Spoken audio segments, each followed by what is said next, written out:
When it comes to fish, there are few people more passionate than Josh Nyland. His food has changed our entire perception of what can be done with seafood. Okay, so after chatting to Josh about his fish burger and all the thought behind it with regards to sort of the umami flavours and boiling down the fish bones and to add like another depth to that burger, I thought I'd recreate one a bit more home style, also truly delicious, but using the Marcel veg stock powder to season some flour, which I'm going to coat with the fish with some breadcrumbs to crispen it up, to give us a really interesting sort of crispy, flavoursome umami finish.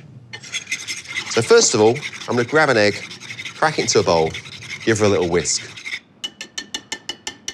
So grab yourself about a tablespoon of flour into a bowl, and then we're going to season that with the Marcel vegetable stock powder. And that's going to do two things. That's going to give us the salt to season our fish. Give that a little mix. So this is like a classic way. It's paneing fish that we use this technique a lot in restaurants and cafes, but it's easy to do at home. Next, the fish. So here we've got a beautiful fillet of cod. So first of all, we've got our seasoned flour with the umami flavours of the Marcel stock. And so umami is simply, it's that savoury flavour. So with this, into our flour, our egg, we'll just pop that in, and again, try and get all the sides coated. We've got some beautiful panko breadcrumbs here, and then we're just gonna press down on these breadcrumbs and just make sure the whole thing's coated. So this is gonna protect the fish from the fat. So for me, all great burgers need a decent pickle. So we're gonna make a quick pickle. So for us, we're gonna take some apple cider vinegar, chuck that in a bowl, a little bit of sugar, just to take the edge off the sweeteners, a nice little pinch of flake salt. A cucumber, you can peel it if you like, but I just like to leave the skin on, and just carefully thinly slice it. So you want to get it nice and thin to allow the salt and the vinegar to penetrate with the acid and the flavour. Pop it in the bowl and give it a good mix, and just make sure the salt, the sugar, and the vinegar and the cucumber is all incorporated. Grab yourself a lid, little cartouche or a lid on top, and chuck her in the fridge. Now, the other key component of a burger is a flavoursome mayonnaise. So I've got some aioli here, or mayonnaise, and I'm going to flavour that with some dill. I absolutely adore dill. We've got many family from Poland, and I love those old school sort of European flavours. Like dill was just, for me, it's just dill and pickles. It really gets the sort of the mouth salivating. So about a teaspoon of this. So dill in our mayonnaise. Give them a little mix. Set it aside. And now it's all about cooking of the fish.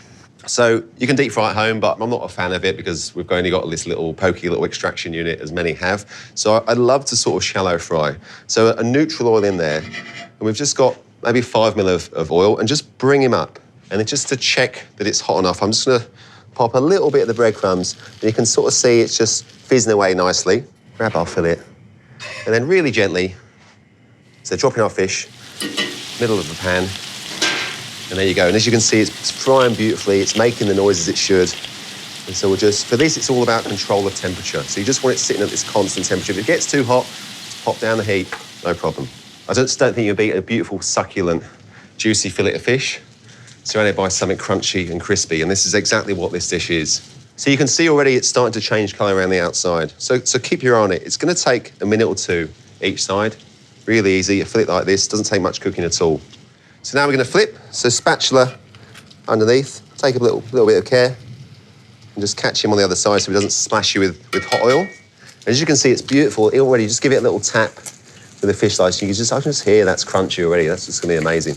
So the contrast of crisp and crunch and that soft, delicate fish inside. All right, so our cod's at about 2 minutes on each side now. Beautiful and golden brown. We'll pop that just on some tissue paper.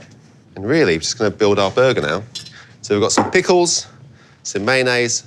Of course, we need a bit of iceberg lettuce. Just grab a couple of outer leaves.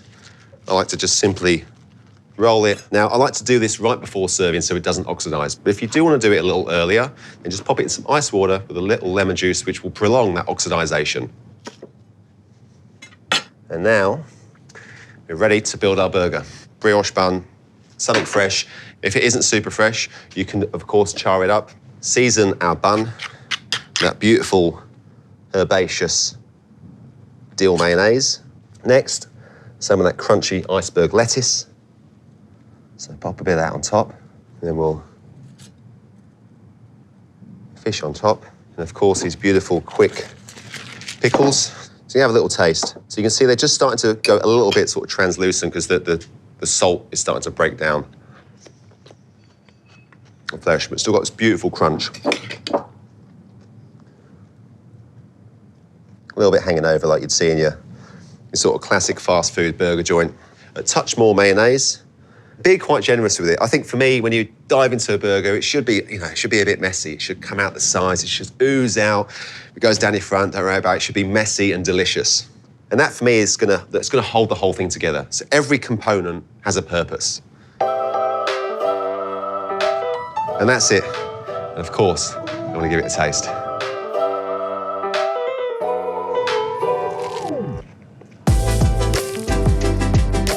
It's crispy, it's crunchy, it's full of flavour. And you know what? I reckon Josh should be pretty stoked with that too.